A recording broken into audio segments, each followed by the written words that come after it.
అందరికీ నమస్కారం. అందాల లోగిలికి స్వాగతం. ఈరోజు నేను వినిపించబోయే కథ శ్రీదేవి వెన్నకోట గారు రచించిన చేతులు కాలాక. ఇక కథ గురించి తెలుసుకుందామా? కిరణ్, ఇంకొకసారి ఆలోచించు. నువ్వు తీసుకున్న నిర్ణయం కరెక్ట్ కాదు. అసలు మన కవితకి ఏం తక్కువని నువ్వు ఇలాంటి నిర్ణయం తీసుకున్నావు? చక్కని వినయ విధేయతలు గల అమ్మాయి, అంత మంచి అమ్మాయిని దూరం చేసుకుంటే నువ్వు జీవితంలో చాలా బాధపడతావు. కిరణ్కి నచ్చ చెప్పడానికి ప్రయత్నిస్తోంది అతని తల్లి శాంభవి. కిరణ్, కవిత భార్యాభర్తలు. వారి పెళ్ళై 6 ఏళ్ళయింది. ఒక బాబు. కవిత తల్లిదండ్రులు పేదవాళ్ళు. అయినా వాళ్ళది మంచి సంప్రదాయ కుటుంబం. కవిత అందమైన అమ్మాయి. చాలా ఒద్దికగా, నెమ్మదిగా ఉంటుంది. ఎదుటి వాళ్లను అర్థం చేసుకునే మనస్తత్వం. కిరణ్ తత్వం ఆమె మనస్తత్వానికి పూర్తిగా వ్యతిరేకం. అతను సాఫ్ట్వేర్ ఇంజనీర్. చాలా హడావిడి మనిషి. కొత్త పోకడలు అంటే ఇష్టం. జీవితాన్ని ఎప్పుడూ ఒకే రీతిగా అనుభవించడం అతనికి నచ్చదు. ఏదైనా కొత్తగా చేయాలి అనుకుంటాడు. మంచివాడే, ఎలాంటి వ్యసనాలు లేవు. కానీ అంత నెమ్మదిగా, పద్ధతిగా ఉండే కవిత అతనికి నచ్చట్లేదు. పార్టీలకి, పబ్బులకి రమ్మంటే రాదు. అలాంటి వాటికి కవిత దూరంగా ఉంటుంది. చాలా తెలివైనదే, కానీ అందరితో అంత తొందరగా కలిసిపోలేదు. బాగా అలవాటైతే తప్ప ఎవరితో తొందరగా స్నేహం చేయలేదు. కిరణ్ చాలామంది అమ్మాయిలను చూస్తూ ఉంటాడు. తన ఫ్రెండ్స్ భార్యలని, ఇంకా బయట చాలామంది అమ్మాయిలను గమనిస్తూ ఉంటాడు. వాళ్ళందరూ చాలా చక్కగా, ఎలాంటి మొహమాటం లేకుండా ఎవరితోనైనా కలుపుగోలుగా కవ్విస్తూ, నవ్విస్తూ మాట్లాడతారు. కవిత అందంగా ఉంటుంది. MBA చదివింది. కానీ కలివిడిగా ఉండదు. చాలా మొహమాటం. సంప్రదాయ సిద్ధంగా రెడీ అవుతుంది. కిరణ్ ఎన్నో మోడర్న్ డ్రెస్సెస్ ఏరి కోరి తెచ్చినా వేసుకోదు. నాకు చీర చూడిదార్తోనే కంఫర్టబుల్గా ఉంటుంది. ఇలాంటి పిచ్చి డ్రెస్సులు వేసుకోను అని ఖరాఖండిగా చెబుతుంది. కిరణ్కి చెప్పాలంటే చాలా చిన్న చిన్న సమస్యలే కవితతో. కానీ అవే అతను భూతద్దంలో చూస్తున్నాడు. ఆమె నుంచి విడాకులు తీసుకోవాలి అనుకుంటున్నాడు. ఆమెతో కలిసి ఉంటే తను ఏదో కోల్పోయినట్టు అనిపిస్తుంది అతనికి. కానీ తల్లి శాంభవికి ఈ విషయం నచ్చట్లేదు. పచ్చని సంసారం, చిన్నారి మనవడు, కూతురు లాంటి కోడల్ని దూరం చేసుకోవడానికి ఆమె సిద్ధంగా లేదు. తన కాపురంలో తానే నిప్పులు పోసుకుంటున్న కొడుక్కి నచ్చజెప్పడానికి ప్రయత్నిస్తోంది. కానీ అతను వింటేగా. తన మొండితనం తనదే. దేని విలువైనా దాన్ని కోల్పోయిన తర్వాతే పోగొట్టుకున్న వారికి తెలుస్తుంది. కిరణ్ నిర్ణయాన్ని వింటున్న కవిత కళ్ళల్లో నీళ్లు. తానేం తప్పు చేసిందో తనకే అర్థం కాని అయోమయం.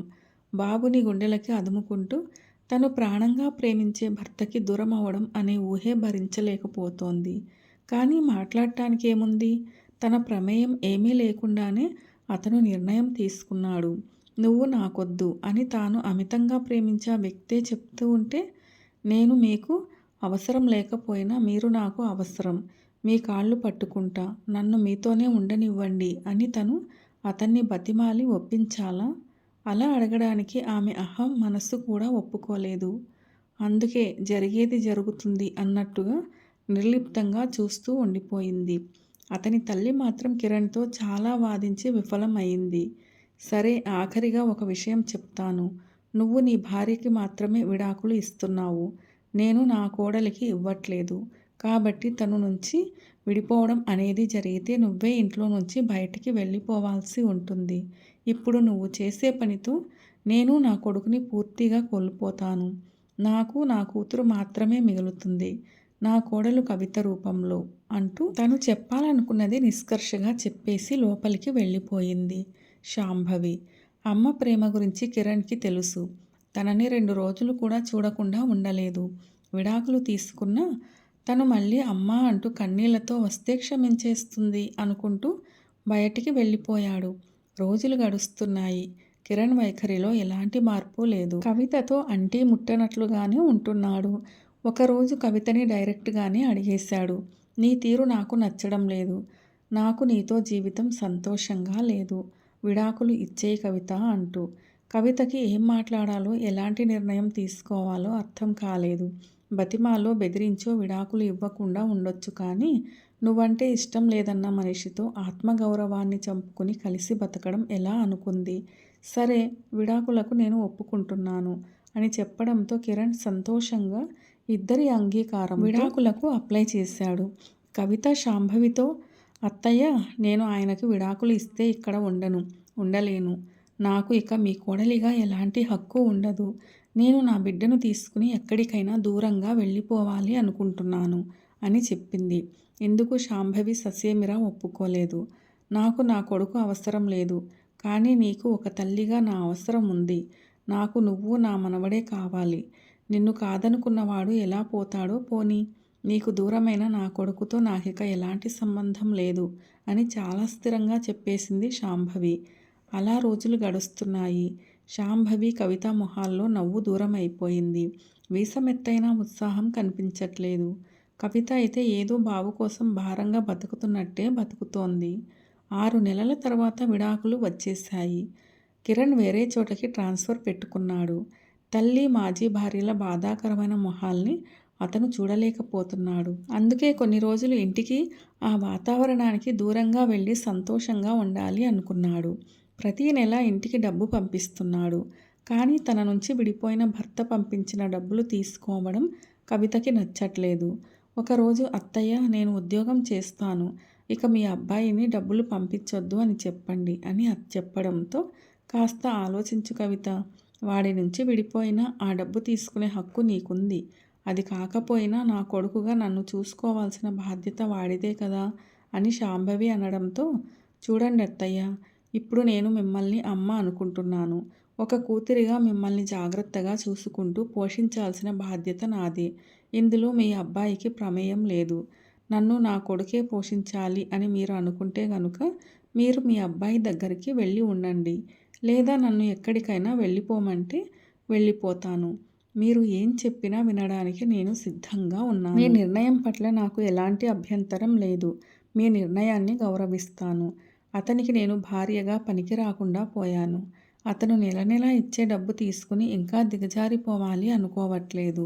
మీరు నన్ను అర్థం చేసుకుంటారని, నాకు జీవితాంతం తోడుగా ఉంటారని అనుకుంటున్నాను అంటూ వస్తున్న దుఃఖాన్ని ఆపుకుంటూ వంటగదిలోకి వెళ్ళిపోయింది కవిత. ఒక క్షణం శాంభవి నిర్ఘాంతపోయింది. కానీ కోడలి ఆంతర్యం అర్థమైంది. ఆమె తన జీవితాన్ని తాను సొంతంగా, తన కాళ్ళ మీద తాను నిలబడి జీవించాలి అనుకుంటోంది. సరే, చూద్దాం ఏం జరుగుతుందో. తన నమ్మకాన్ని ఎందుకు వమ్ము కానివ్వడం అని ఆలోచిస్తూ కిరణ్కి ఫోన్ చేసి, నువ్విక నెల నెలా డబ్బులు పంపించాల్సిన అవసరం లేదు అని చెప్పేసి ఫోన్ పెట్టేసింది. కిరణ్ వెంటనే ఫోన్ చేసి, ఏం జరిగిందమ్మా? అదేంటి, డబ్బులు పంపించకపోతే ఎలా? కవిత కోసం కాకపోయినా నీ కోసం, నా కొడుకు కోసం పంపించొద్దా అని అడిగాడు కోపంగా. శాంభవి కూడా అంతే కోపంగా, విడాకులు నీ భార్యకి ఇస్తే నీ కొడుకుకి, నీ తల్లికి కూడా ఇచ్చినట్టే. ఈ విషయం నువ్వు విడాకులు ఇవ్వకముందే చెప్పాను. నీకే సరిగ్గా అర్థం కాలేదు. మా అత్త కోడళ్ళ బాధ ఇప్పటికైనా అర్థం చేసుకుంటే మంచిది. ఇంకో విషయం చెప్తున్నా, మన ఇంటి మీద కానీ, నాకు సంబంధించిన దేని మీద కూడా నీకు హక్కు ఉండదు, తెలుసుకో అంటూ కాల్ కట్ చేసింది. తల్లి మాటలకు కిరణ్కి ఏం చేయాలో అర్థం కాలేదు. పిచ్చి పట్టినట్టు అయ్యింది. అన్నట్టుగానే కవిత ఓ మల్టీనేషనల్ కంపెనీలో మార్కెటింగ్ ఎగ్జిక్యూటివ్గా ఉద్యోగంలో చేరింది. తను చదువుకునేటప్పుడు మెరిట్ స్టూడెంటే కానీ మొహమాటం ఎక్కువ. అందుకే ఎక్కువ ఎవరితోనూ కలవలేదు, ఎక్కువగా మాట్లాడలేదు. తన పనేదో తానే అన్నట్టు. తను పనిచేసే పనిలో తను నిక్కచ్చిగా ఉంటుంది. నెమ్మదిగా కిరణ్ లేని జీవితానికి, ఉద్యోగానికి అలవాటు పడుతోంది. ఇప్పుడు కవిత ఆరాటమంతా తన బాబుని సవ్యంగా, మంచి బాధ్యత కలిగిన మనిషిలా పెంచాలని. శాంభవి కూడా కొడుకుని మర్చిపోలేకపోయినా కోడల్ని, మనవడిని కళ్ళల్లో పెట్టుకుని వాళ్ళని కంటికి రెప్పలా చూసుకుంటోంది. అలా 1 సంవత్సరం గడిచింది. కానీ ఇక్కడ కిరణ్ పరిస్థితి వేరుగా ఉంది. ఏదో ఆనందాన్ని, ఫ్రీడమ్ను ఆశించి కవితకు విడాకులు ఇచ్చేసి కిరణ్ అసలు మనశ్శాంతిగా ఉండలేకపోతున్నాడు. కవితతో కలిసి ఉన్నప్పుడు ఆమెను భారంగా అనుకున్నాడు. కానీ ఇప్పుడు మాత్రం నిజంగానే తన జీవితంలో ఏదో అమూల్యమైనది కోల్పోయిన భావన. కవితకి విడాకులు ఇచ్చి తప్పు చేశాననే భావన అతనిలో మొదలైంది. ఆమెను తనకు అనుగుణంగా మార్చుకోవాల్సింది. తొందరపడి ఆమెతో పాటు అమ్మని కూడా దూరం చేసుకున్నాను అనే బాధ అతన్ని నిలవనివ్వడం లేదు. ఇక ఏమైతే అదే అయ్యింది. కవితను క్షమించమని కలుసుందామని అడగాలి అనుకుంటూ వాళ్ళ ఊరికి వచ్చేశాడు. తల్లి అతను వచ్చినందుకు ఏమీ సంతోషపడలేదు.